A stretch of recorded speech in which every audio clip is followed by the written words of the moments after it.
Welcome to Donmar TV News Channel. You don't need to say sorry, ate, dahil hindi mo naman ginusto ang mga nangyari. Ha? Ganun na ganun eh. We will be praying for Tatay's soul, for his family's mourning, and for your good health and peace of mind.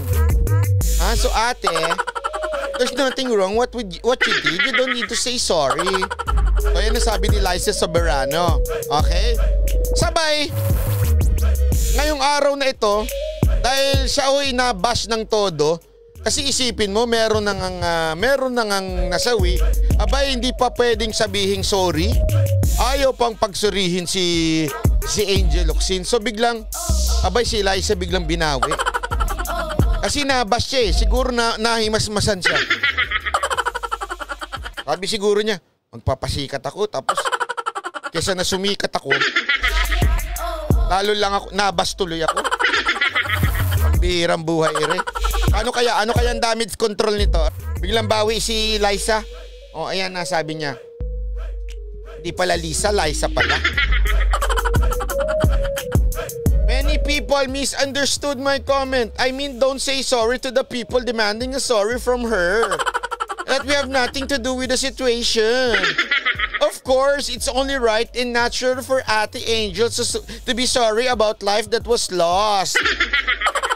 It's just unfair to me that her intentions were twisted and she being blamed for the death that she never intended to happen. Sorry if the family affected by this or offended by my comment, but this was not for you but for the people blaming her.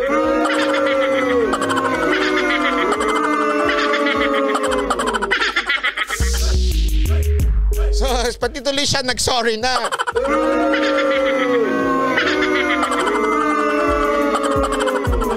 Sabi niya kasi, don't say sorry. Pero ngayon, sorry if the family affected by this. Kasi ang problema sa'yo, Miss Liza Soberano, you know what? Can you listen to me? Hindi, you know what, Miss Liza Soberano? If I were you, you are not me. Of course, you understand that.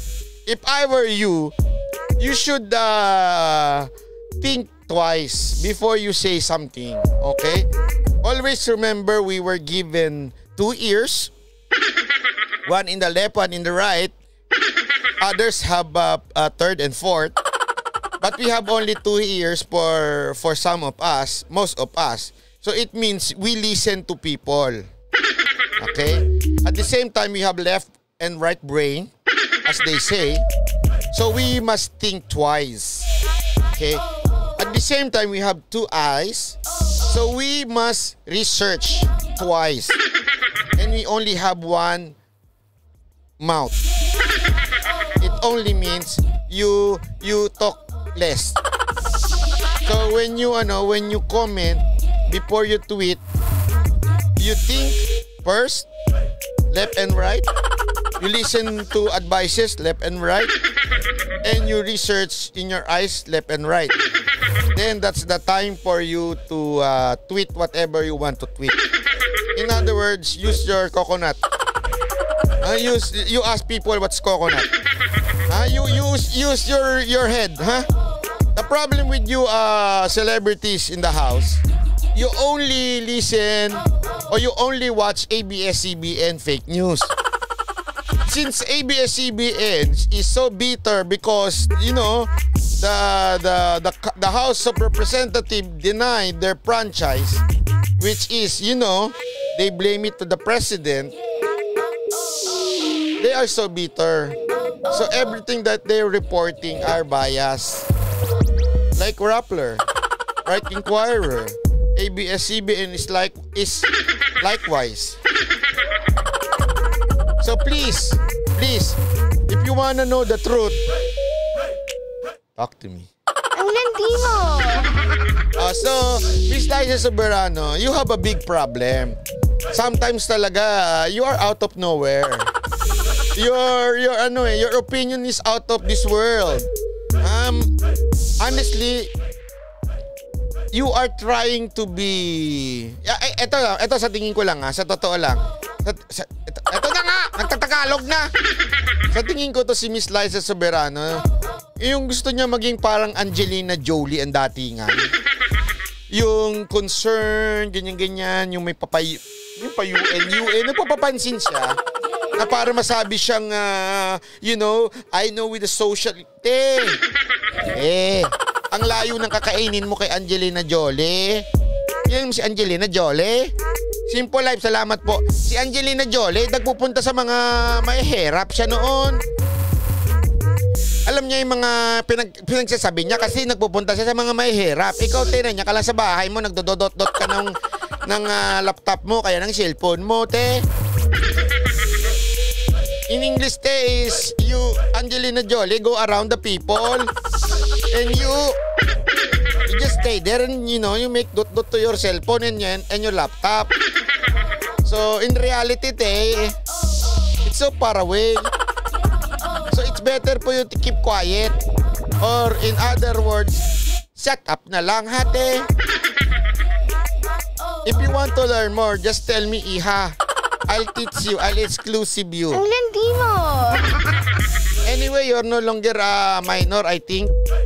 As far as I remember, hindi na minor. Si, di ba si Liza? So pwede na itong exclusive.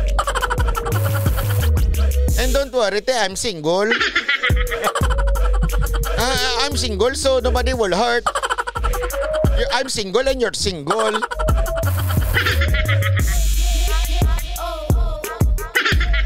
Anyway, ito na nga. So, ito na nga ang haba-haba ng sinasabi mo.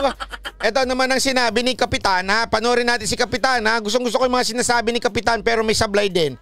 Tingnan nyo ako ni sinabi ni Kapitan pero sa tingin ko, kapag ganun ako tingnan natin. Kung itinuloy nila, definitely pipigilin ko. Kung itinuloy nila, magkakahiyaan na kami. Nakaabang ako Nakaabang talaga ako. Magkakahiyaan na kami doon. Ay, nako! Na talagang hindi ko sila papayagan. Kung ganong sistema pa din. Pala ito si Kapitan. Ganong sistema pa rin ang gagawin nila na 1 by 1. Mamimigay ka ng isang food pack, 4 na minuto. Kung ganon din lang ang sistema ang gagawin nila na yung 300, dahil doon sa ganong sistema. Atapang pala ito si Kapitan pero too late. Inabot ng ilang oras? Inabot ng 3 oras yung 300. Alam mo, okay na sana ito si Kapitan ha? Okay na sana ito si Kapitan. Ang problema ko, mamaya ko sasabihin sa inyo. Samantalang kung iyon ay isinilid na nila roon sa mga kahon na yun o sa mga bag na yun, walang 30 minutes. Tapos mo nang naipamahagi yung 300 na yun. Baka 15 minutes kung inyabot mo yun, tapos na. Pero bakit pinatagal nila ng 3 oras na bawat... Sagutin ko kayo, Kapitan. Feeling ko kaya nila pinatagal yan, ha? Sa totoo lang. Kaya nila pinatagal yan because gusto nila makita ng mainstream media na sobrang daming naghihikahos. Gusto nila ipakita sa mainstream media na sobrang daming nanghihingi ng pera at naghihirap na. Gusto nila ipakita yan sa buong mundo para ang labas niya kasalanan ng gobyerno. Kaya ang dahil dyan,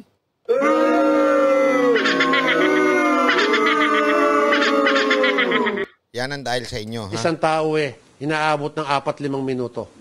Ano na naman ang dahilan nun? Huwag lang hahaluan ng politika, maganda. Pag hinaluan mo ng politika na ang intention mo, sirain yung administration, yung gobyerno, hindi talaga magiging maganda. Napakasimple lang naman Sa akin, 1 + 1 lang. Is 2. Pasensya na kayo 1 + 1 lang yun Kapitan naman, kumpletuhin mo. 1 + 1 is 2, ganun. Pag sinabi mo 1 plus is simple, hindi simple yun. Kailangan lagay mo ng 2 para maging simple. 1 + 1 is 2, ganun. Gusto mong tumulong, pumunta ka sa barangay, Kapitan. May 500 akong food pack. I-identify mo yung 500 pinakamahirap. Pupuntahan natin, dadalhin natin, ibibigay natin sa kanila. Tapos na. Pero kung may mga seremonyas pa, gusto ko sa kalye, hindi mo identify yung bibigyan mo, talaga magrarambol yan. Kung wala kang sistema na maayos at hindi ka veterano sa pamamahagi niyan, papalpa ka. Ay? Ako po... So, paano yan, Kapitan? Kung hindi sabi mo, kung hindi veterano, papalpak pa. Paano yung suggestion ni Agot na mag-DSWD secretary daw si Angel Locsin?